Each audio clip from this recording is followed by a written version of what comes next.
what? Did she do it for charity or just like to buy a house? It doesn't say.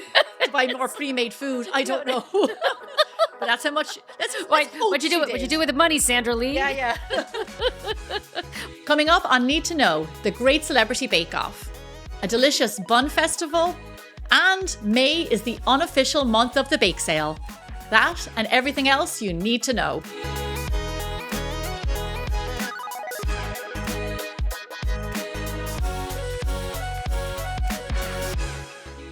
Hi everyone, welcome back to another episode of Need to Know. I'm your host, Gemma Stafford, professional chef, cookbook author, and the creator of Bigger Bolder Baking. And as always, I'm joined by my lovely co-host, Ami Shukla, who is the head of culinary here at Bigger Bolder Baking. Hello. I didn't have a funny line today. I know, I was waiting. You're the jam to my peanut butter. Oh. You like that one? I love jam. I think I also love peanut butter. Yeah. You probably are more chocolate peanut butter, right? Aren't you? Is that you? I mean, I like it all. Yeah, okay. Yeah. Jam to peanut butter. I have to say, I am a more jam to peanut butter than I am chocolate to peanut butter. In a sandwich, yes. But in a dessert? Like a cookie or something, like I'm a jam and peanut butter cookie. See, yeah, then I'm 100% chocolate peanut butter. Yeah, not me. So let's get started with Hot from the Oven. We just finished watching the Great Celebrity Bake Off that's done for Stand Up to Cancer. Mm-hmm. And that was really fun. Have you seen that? I actually just caught one episode. And I just thought it was so great. You know, my feelings about cooking shows. So the Great British Bake Off is totally different. It is gentle, it's wonderful, it's, you know, it's, and then you get a chance to see these comedians, these celebrities, like, you know, doing their best to make these challenges. It's always really fun to watch. The Great British Bake Off was never a mean-spirited show. Right. Like the British are all like, oh, I didn't win. Oh, well, you know, good luck to you guys. You know what I mean? Everyone's Yes. like their best friends and patting each other on the back and all this sort of stuff. But the celebrity one is nicer because there's no real losers. Uh-huh. And at the end of the day, like the person wins money for Stand Up to Cancer, which is a great cause, which I've actually worked with previously. A few years ago, I went to one of the big events in LA, probably one of the most star-studded events I've ever been to, like in the one room that we were in for like the green room. You know, Tom Hanks was there, Bradley Cooper, Anna Kendrick, Mm-hmm. some comedian. Like it was pretty amazing. Mel B was there, Uh-huh. but they do fantastic work raising money and awareness for cancer research. The thing I loved about it is that they didn't cast bakers, because when I saw it, I was like, wait a second, like I could be on this. But then it was like, oh, wait a second, it's not bakers. It's not people with baking experience. They're regular Joes who happen to be comedians, people who run podcasts like Chris Ramsey and Rosie Ramsey, people who, you know, you might not recognize as much in the US. Mm-hmm. I don't know if you saw Ellie Goldstein, who is kind of a famous model with Down syndrome. Like she was on there. It was really like fantastic to see because, like I said, there's no losers. Uh-huh. You know, they're all doing their best, and they're all, you know, doing it for like the great cause. Right. It's really fun. So Yeah. definitely probably catch those episodes online and like rewatch it. Yeah. Yes, I definitely will. I've got some catching up to do. Yeah.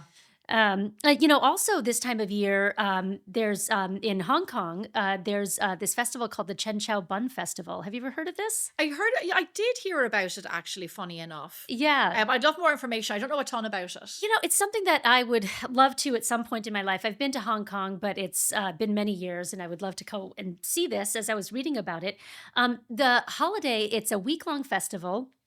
And it takes place on Chen Chao Island, off of Hong Kong. Mm-hmm. It celebrates Pak Tai, who's the Taoist god who warded off plague and evil spirits. And so they've got there's a parade, there's all sorts of food, and there's this particular bun that is made. It's called the Lucky Bun, and it's just a mix of it's like a steamed bun that's like a mix of flour, water, sugar, and then it's filled with either a sweetened soybean paste or red bean paste, sometimes sesame paste, and it's stamped with a symbol that means peace and safety. So one of the highlights of this festival is that they build these 3 giant towers of these buns on this structure, and then a few people are chosen to go scramble up to the top of these towers and grab as many buns as possible. So Yeah. it's this really fun event, and then later on after that, and I think throughout the week, people get to eat these buns, and different bakeries through the island will make them. And for the festival, it's the chin chow bun is sweet. Yes, it's sweet. Wow, interesting. Yeah, delicious. And I just, it seems like it's really fun.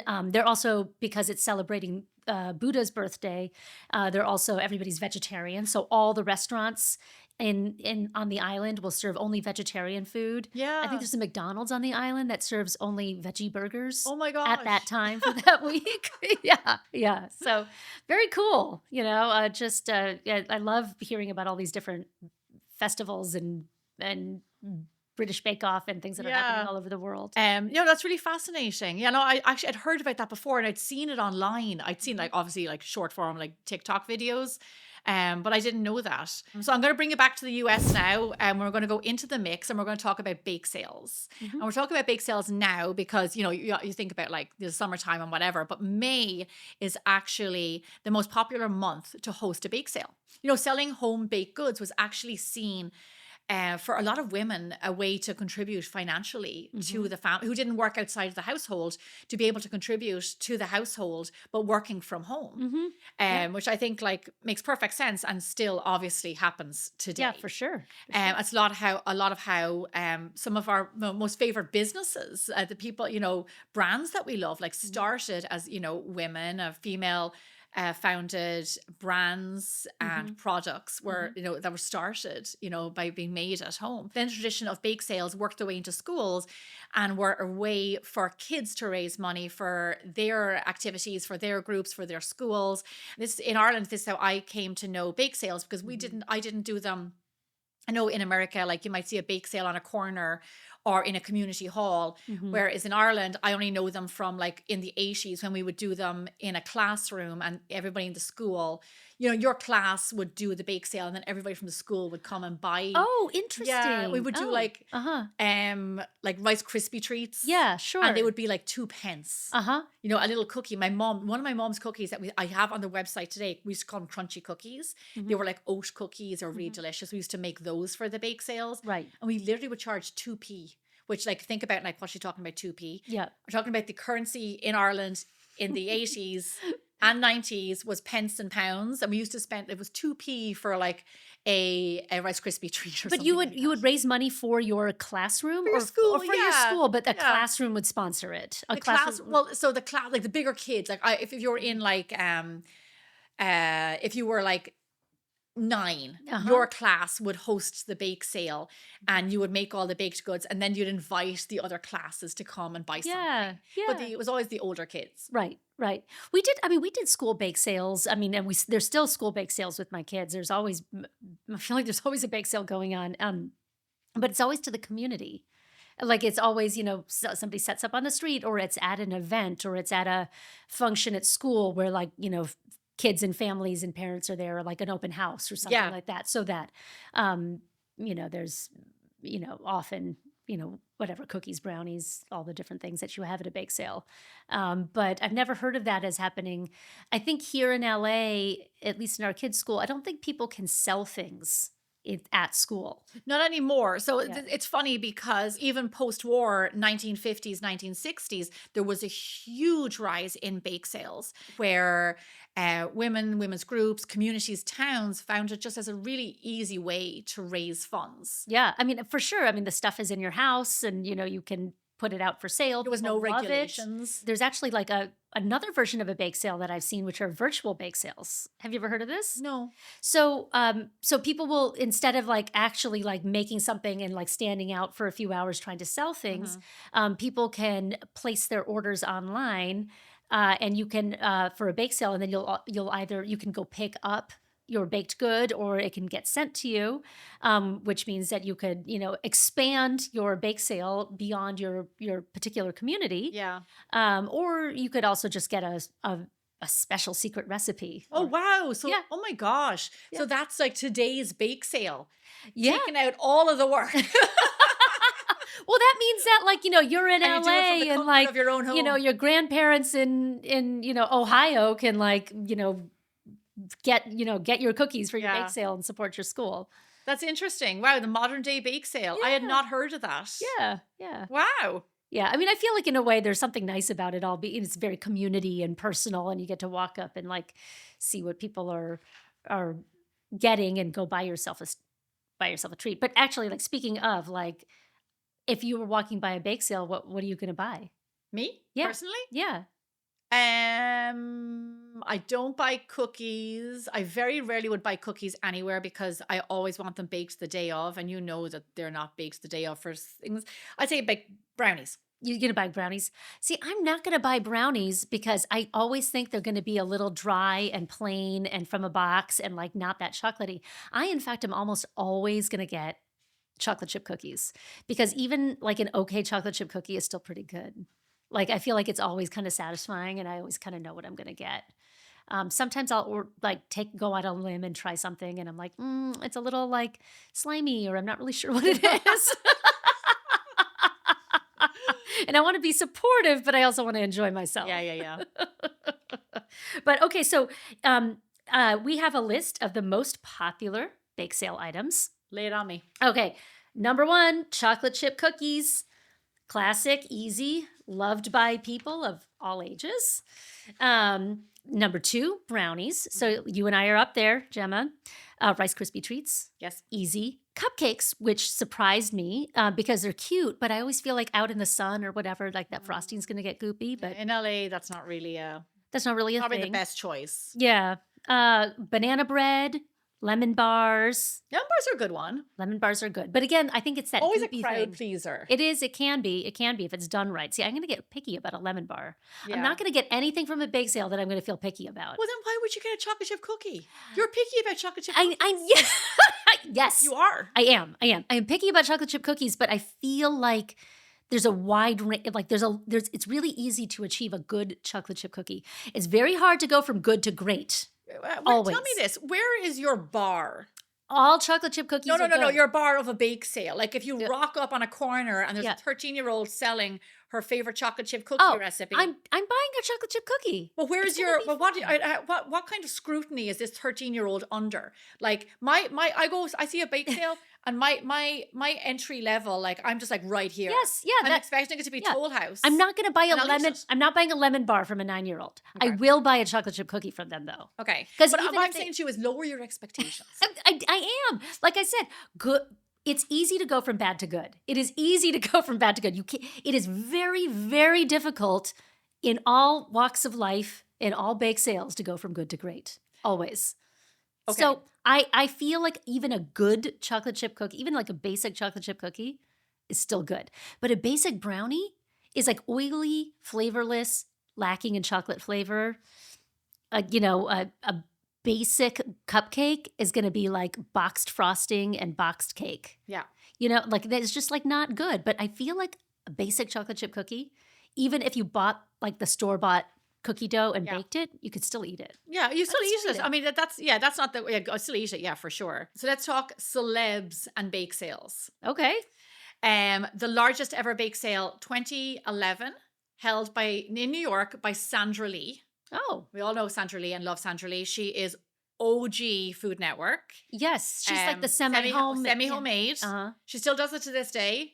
If you don't know much about Sandra Lee, let me tell you, look up. There's documentaries done on her. Like you think like everybody knows the Martha Stewart story. She's fascinating. Really? She's absolutely fascinating. She definitely paved the way. Mm-hmm. She was one of the first in the space of doing, like she's probably one of the first original Food Network female stars. Like unbelievable. Really fascinating story. Anyway, sorry. So her bake sale 2011 raised $50,000 a day. What? Did she do it for charity or just like to buy a house? It doesn't say. To buy more pre-made food. I don't know. But that's how much. What'd you do? What'd you do with the money, Sandra Lee? Yeah. Well, speaking of celebrities, Martha Stewart and Taylor Swift have both donated baked goods to charity for bake sales. Baked goods or donated money? They donated baked goods. Oh, yeah. Did they? I would have expected them to donate money. Did they personally bake them? Did you? Did Is you? Yeah, but isn't there the Taylor Swift cookie, the, like, chai She does. cookie? Oh, it's some kind of, Chai yeah. cookie? Is it a chai I think cookie? It's so. like a chai chocolate chip or something. I feel like I feel like all the celebrities do chocolate chips, It didn't yeah. and maybe they don't. Listen, I'm not go don't let's stop now because I don't want to get into bagging on Taylor Oh Swift. no, I love Taylor Swift. We She love can do no. Taylor. I love Taylor. Taylor, I love your cookies too. Gemma, our resident celebrity chef here. Thank you, mommy. Tell us about bake sales that you've done. Um, uh, so I've done bake sales for No Kid Hungry, which is an Mhm. organization that I've worked with. We featured them here. We talked about them. They actually have a bake sale program where you can Mhm. go online, find out all the information about hosting your own bake sales to raise money for Stand Up to Cancer. When I was doing book number 1 and I had a glut of all of this leftover food, I said to somebody, my neighbor in Santa Monica, what do I do with all this food? And she suggested a bake sale. Mhm. And she said that No Kid Hungry are a fantastic organization that she was like, who she supported. So I've done 2 bake sales now with No Kid Hungry. We did it out of the Williams Sonoma on north of Montana in Santa Monica, and just to have an official place to do it from. And we wanted the foot traffic, Mhm. and we advertised it on social media, and we had a great turnout. Mhm. One day, I think we made around $700. Wow. We were only there for a few hours. Yeah. Yeah, it was great, and then I got rid of all the food from the book. Mhm. Oh, that's great. It was great. It was lovely. I met lots of fans came. I have actually photos. I'll share the photos. I did it twice, and it was fantastic. Yeah. Yeah, it was really fun. A great way not to waste a lot of like food. It was still fresh. It was still really good. We packaged it up and we shared it, and people were very generous with the donations. Yeah. So if you're looking to do a bake sale and you're looking to do it for an organization, I would say No Kid Hungry is a fantastic one. We've worked with them on many different levels. $1 raised for Stand Up to Cancer provides 10 meals for children who are in need. So, I mean, Wow. that kind of says it all. It's pretty fantastic. So, on that note, I'm actually going to share with you right now a video from No Kid Hungry. Hi, my name is Jessica Bomberg, and I'm the Director of Peer-to-Peer Fundraising for the No Kid Hungry campaign. I just quickly wanted to tell you a little bit about one of our fundraising programs called Bake Sale for No Kid Hungry. It's exactly what it sounds like. We have supporters all over the country who host bake sales every year to raise money to support the No Kid Hungry campaign. Every $10 you raise at a bake sale can help connect a child with up to 100 meals. It's as easy as creating a team, planning your bake sale, promoting your bake sale, and baking tons of yummy baked goods to sell to your community. Bake sales can be hosted anywhere from a farmer's market to a community center, in front of a grocery store, in the workplace, or in your very own neighborhood. We provide lots of tips and resources to help make your bake sale a success. When you sign up on our website, you get access to a personal fundraising webpage where you can collect online donations, making the experience completely cashless if you wish. And you can even host a virtual bake sale in conjunction with a traditional bake sale or go virtual altogether. It's really up to you how you want to host your bake sale for No Kid Hungry. But again, we're here to help make your event a success because the more money you raise for the No Kid Hungry campaign, the more kids we can connect with the meals that they need to thrive. To find out more and get started, visit fundraise.nokidhungry.org. Thanks. So, for Bowl Baking Hotline today, we're actually going to cover some questions you guys had about bake sales in general, throwing them, and best advice. So, Ami, here is a great one. The first one you would just know would be asked: do you need a permit for a bake sale? Well, I think if you're unsure, you should definitely check with your local health department. They might have an answer for you, but I would say in general, probably anything that's a room temperature ingredient, like a cookie or a brownie that doesn't require refrigeration, should be fine. Okay, great. So check locally, Mhm. but generally no for bake sales. Yes, Yeah. yeah. Okay, awesome. Next up is, what's the best way to provide an ingredients list? Well, I think since most of these things are being made at home in people's kitchens where they don't necessarily have access to printing on each like individually Mhm. packaged item, what you can do is just have a nice, clear, legible list, especially if your bake baked good involves a common allergen like peanuts or eggs, you just have your ingredient list on the tray that you're selling the food from. Yeah. So people can see what it is and what it contains. And if it does contain something like nuts, you might want to just put a little asterisk or, in bigger or brightly colored letters, contains peanuts, contains, Yeah. whatnot. It might be a good idea also to individually wrap. What do you think? I think- Not so much about the contamination. I just think for ease. I think individually you're on wrapping the is corner. yeah. A lot of You're times out on the you're corner. grabbing Yeah, and yeah, yeah. going. It's nice to be able to individually wrap. Sometimes the most well-intentioned people who really feel like their hands are clean will reach into a tray of cookies and look at a few before they grab the one they want. Yeah. That's true. It's I know a 5-year-old who does that. exactly. So it just for everybody's health and safety. Why not individually wrap? Yeah, I think so too. Because you might, if you're good, you'd be more inclined if you're going somewhere. Like, I'm not going to take a brownie now because you're handing it to me on a tissue. Right. But if it was in a bag, I would take it with me. I'll eat it later. Right. You kind of have to eat it there and then if it's on a tissue in your hand. My last question is, you have done this professionally, so you can tell me your answer. So here's a question, and I'm going to tell you what I learned many years ago. I'm talking 20 years ago, and you can tell me your thoughts because you have sold cakes professionally. So how do you determine how much to charge per item? When I was in Ballymaloe Cookery School, Darina was talking to a lot of people who were going to sell their own yogurt, their own cheese, their own chocolates, like whatever it was. And her rule, and I'm talking 2005, she used told us cost per item multiplied by 3. Mm-hmm. So charge 3 times the amount. Mm-hmm. That was 20 years ago. And I know in LA that is not the fact because I've bought a croissant for like $7. So it depends Butter's on the market. expensive. Yeah, it's for sure. What are your rules? Times what? Well, I think the purpose of a bake sale is not really to make money for yourself. You're usually doing a bake sale to raise money for an organization, which means that all of the items that are being sold are donated by yourself or by whoever. So, and I think usually the audience for a bake sale, the intended consumer is kids, families, people walking by. I would say sell things that you can sell for a dollar or two. Maybe $3, because once you start going into like $6 or $7 or $8 a slice for something, you're not necessarily going to sell those. No. I do think. I mean, it depends. It depends on where you're selling them and what you're selling them for. Those prices of the cost of ingredients times 3 would be you're running a business and you're trying to you're trying to make some money. Yeah. Okay. I will say what's handy is if they spent $3, that kind of like, well, I have a $5, here's a $5. You know what I Yes. mean? If you're like, the adult on the street with their child is like, just take the $5 because you're raising money. Oh yeah, for that's a camp. good trick. That's a Isn't good that a good trick. one? Yeah. Yeah. Do some weird number. Yeah, just do like a Like funny number that's almost a $3.50. roundup of something. Yeah, $3.50. Well, then here's a $5. yeah. So there you go. Psychology.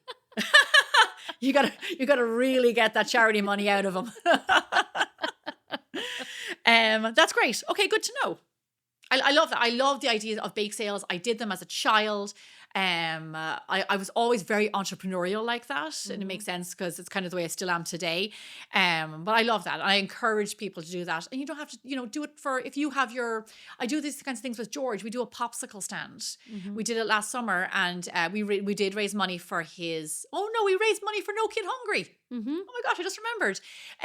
But like sometimes with George, it's like he wants to do a garage sale. It's like, what do you want to do with that money? You want a new Lego set? You want whatever? Do you want to do it for charity? Do you want to do it for school? It's a really great way to get kids involved, to get them invested, and maybe you'll do some good with with that money that you raised too.